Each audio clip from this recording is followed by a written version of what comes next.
CSK நம்ம கடப்பார boys மும்பைக்கு எதிர்த்து ஒரு டபுள் டபுள் டமாக்கா வின் எடுத்திருக்காங்க. இது ரொம்ப முக்கியமான வின். ஏன்னா இந்த டபுள் வின் தான் வந்து நம்ம சிஎஸ்கேவோட பிளே ஆஃப் ஹோப்பே வந்து தக்க வச்சிருக்கு. ஆனா ரொம்ப ரொம்ப முக்கியமான கேள்வி என்ன அப்படின்னா, இந்த வின்னு பிளே ஆஃப்ஸ் எடுத்துட்டு போற அளவுக்கு பத்துமா? ஹானஸ்டா சொல்லணும்னா, பவர் பிளேல மும்பை இந்தியன்ஸ் 57 ரன் அடிச்சதுக்கு அப்புறம் நான் 210 இல்ல 220 போயிடும் தான் நான் நினைச்சிட்டு இருந்தேன் நானு. பட் நம்மளோட பிரில்லியன்ட் மிடில் ஓவர்ஸ் அந்த டெத் பவுலிங் தான் வந்து மேட்சே தலைகீழா மாத்திருச்சு. இன்னும் ஸ்பெசிபிக்கா முக்கியமான டேர்னிங் பாயிண்ட்டும் பார்த்தோம்னா, நூர் அகமதோட அந்த 26 ஃபார் 2 ஸ்பெல் தான் வந்து ரொம்ப ரொம்ப முக்கியம். ஏன்னா அவர் வந்து ஜஸ்ட் கண்ட்ரோல் மட்டும் கொடுக்கல. அவரோட முக்கியமா அந்த 2 wickets especially dangerous Rickelton wicket அது வந்து மேட்சை வந்து நமக்கு வந்து மொமெண்டமா கொடுத்துச்சு. அதே மாதிரி திலக் வர்மாவை வந்து அவர் நல்லா டாஸ் அப் பண்ணி அவர் வந்து சூப்பரா ஏமாத்தி வந்து விக்கெட் எடுத்தது வந்து சூப்பரா இருந்தது பாக்குறதுக்கு. சோ நூர் அகமதோட ஸ்பெல் வந்து ரொம்ப ரொம்ப டேர்னிங் பாயிண்ட். அதுக்கப்புறம் என்ன நம்ம ஜேமி ஓவர்டன் அவர் அஸ் யூஸ்வல் அவரோட ரா பேஸ் ஹார்ட் லென்த் நம்ம பிச்சை கரெக்டா யூட்டிலைஸ் பண்ணி அவரோட வேலையை கரெக்டா மிடில் ஓவர்ஸ்ல கண்ட்ரோல் கொடுத்துட்டு போயிட்டாரு. நம்ம எப்பயுமே நம்ம மறக்கிற ஒரு பவுலர் நான் நினைக்கிறது வந்து என்ன அப்படின்னு சொன்னா அன்சுல் கம்போஜ். நம்ம நிறைய வீடியோஸ்ல சொல்லியிருப்பேன் அவரோட ஸ்பெல்லு வந்து பிகினிங்லயும் சரி எண்ட்லயும் சரி. ஏன்னா அதெல்லாம் வந்து ஹார்ட் ஓவர்ஸ், ரொம்ப கஷ்டமான ஓவர்ஸ் போடுறாரு. அவரோட ஸ்பெல்லு தான் வந்து it made a huge difference between 160 and 180 190 அப்படிங்கறத நான் பார்த்தேன் நான். ஏன்னா அகைன் அவருமே வந்து கண்ட்ரோல் மட்டும் இல்ல விக்கெட்ஸும் கண்டினியூஸா இந்த மேட்ச்ல எடுத்துக்கிட்டே இருந்தாரு. அதுதான் வந்து நான் டிஃபரன்ஸா பார்த்தேன். முக்கியமா இன்னொரு போனஸ் நான் என்ன யோசித்தேன் அப்படின்னு சொன்னா நம்மளோட டெபுட்டான் கோஸ். ஓகேங்களா, அவருமே வந்து அவரோட ஸ்ட்ரென்த் என்ன 3 ஓவர்ஸ் கண்டினியூஸா போட முடிஞ்சது, அவரோட ஸ்ட்ரென்த் என்னன்னு காமிச்சாரு. அது போக அவரோட கான்பிடன்ஸ் பூஸ்ட் பண்றதுக்கு என்ன அவர் பண்ணாருன்னா ஒரு பிரில்லியன்ட் கேட்ச் எடுத்தாரு. So I think all in all வந்து பவுலிங் டிபார்ட்மெண்ட் வந்து செம்மையா கிளிக் ஆகி அந்த காம்பினேஷன் ஒர்க் அவுட் ஆகி நம்ம சென்னை பிச்சில் எப்படி பண்ணணும் அப்படிங்கறத கரெக்டா டிஸ்பிளே பண்ணி காமிச்சாங்க.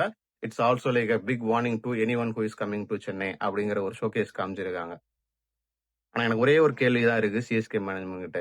எதுக்கு அகில் ஹுசைனை திரும்பியும் டீம்ல இருந்து எடுத்து பிரசாந்த் வீரை கொண்டு வந்தாங்க அப்படிங்கறது எனக்கு இன்னும் புரியல. ஏன்னா அவரோட அந்த 2 ஓவர் வந்து 22 ரன் போச்சு. அது வந்து again contributed to Mumbai's power play பிளாஸ்டா எனக்கு தோணுச்சு.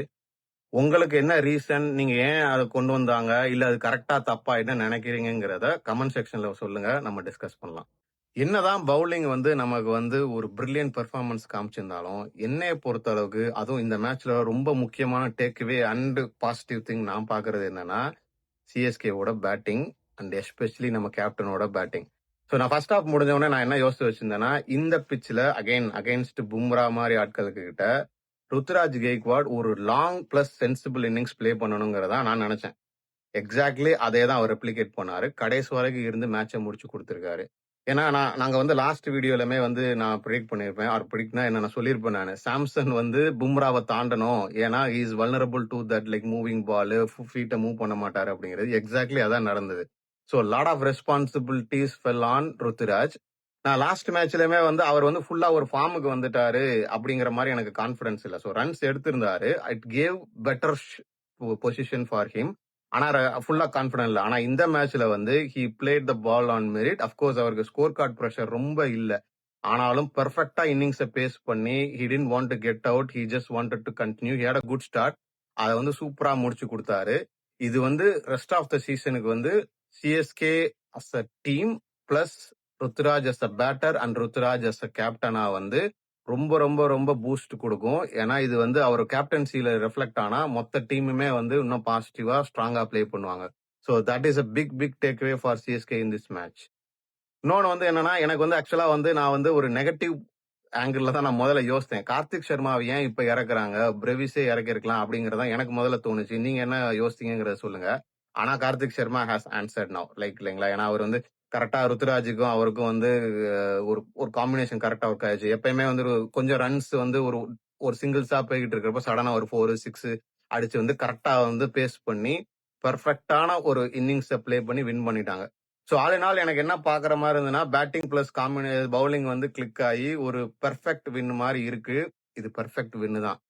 ஆனா எனக்கு இன்னும் என்ன கொஸ்டின் இருக்கு அப்படின்னு சொன்னா, இது வந்து பிளே ஆஃப்ஸ்க்கு கொண்டு போற அளவுக்கு ஒரு பிக் வின்னா இல்ல எனஃபா அப்படிங்கிற கொஸ்டின் இருக்கு. ஏன்னா ஒரு 10 ஓவருக்கு வந்து அகைன் 90, 92 எடுத்துட்டாங்க. ஆனாலும் மேட்ச் வந்து நமக்கு எவ்வளவு 18 ஓவர் வரைக்கும் போயிருக்கு இல்லைங்களா? ஸோ எனக்கு என்னன்னா அது 2 விக்கெட் தான் போயிருந்தது. எனக்கு என்னன்னா அவங்க இன்னும் கொஞ்சம் முன்னாடியே வந்து ஹார்டரா போயிருக்கணுமோ அப்படிங்கிற எனக்கு ஒரு கொஸ்டின் வருது. அது மேபி ஹார்டரா போயிருந்து விக்கெட் போயிடக்கூடாதுன்னு அவங்க பயந்தாங்களா இல்ல எப்படிங்கிற எனக்கு தெரியல. மேபி இன்னும் எனக்கு என்னன்னா சிஎஸ்கே வந்து இப்ப இருக்கிற சுச்சுவேஷனுக்கு ஜஸ்ட் வின் வந்து பத்தாது அப்படிங்கிற situation they need to win big. So நீங்க என்ன நினைக்கிறீங்கிறத சொல்லுங்க. இன்னும் கொஞ்சம் ஹார்டரா போயிருக்கணுமா இல்ல இதுதான் கரெக்டான டெசிஷனா? 2 பாயிண்ட்ஸ் தான் ரொம்ப முக்கியம். Then like the net run rate அப்படின்னு நினைக்கிறீங்களாங்கிறத கமெண்ட்ஸ்ல சொல்லுங்க. ஓகே. இது வந்து சிஎஸ்கேக்கு பெஸ்ட் ஒரு முக்கியமான மேட்சா அமைஞ்சிருக்கு. நம்ம மும்பை இந்தியன்ஸ்க்கு ரொம்ப பேசுறதுக்கு இல்ல. நான் குயிக்கா நான் சொல்லிடுறேன். மும்பை இந்தியன்ஸுக்கு வந்து நிறைய கொஸ்டின்ஸ் தான் இருக்கே தவிர ஆன்சர்ஸ் இல்ல அப்படிங்கிற மாதிரி தான் இருக்கு. மெயினா வந்து பேட்டிங்ல வந்து ஹார்திக் பாண்டியா அவர் கிளிக் ஆகாம இருந்தா ஐ திங்க் இந்த டீம் இன்னும் ஸ்ட்ரகிள் ஆகிற மாதிரி தான் இருக்கு. ஹார்திக் பாண்டியா லாஸ்ட்ல ஸ்ட்ரகிள் பண்றத பார்த்தோம். ஸோ அவருமே வந்து அந்த கடைசி பூஸ்ட் கொடுக்க முடியல. அதே மாதிரி பவுலிங்லயுமே வந்து சில டாக்டிக்ஸ் எல்லாம் நிறைய கொஸ்டினபிளா இருந்தது. பும்ரா வந்து ஏன் கடைசியில ஒரு 10 ஓவர் 90 அடிச்சோன்னு ஏன் கொண்டு வந்து விக்கெட்ஸுக்கு போலங்கிறது தெரியல.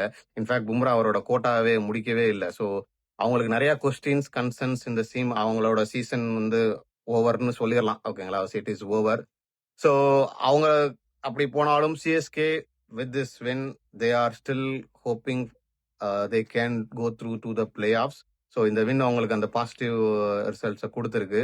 ரெஸ்ட் ஆஃப் த சீசன் எப்படி பிளே பண்றாங்கிறத பொறுத்து தான் அது முடிவாகும். நீங்க இந்த மேட்சை பத்தி என்ன நினைக்கிறீங்க? நம்ம பேசின பாயிண்ட்ஸ்ல இருந்து உங்களுக்கு ஏதாவது நம்ம டிஸ்கஸ் பண்ணோம்னா கமெண்ட்ஸ்ல சொல்லுங்க. Until meet you next time, signing off, Master.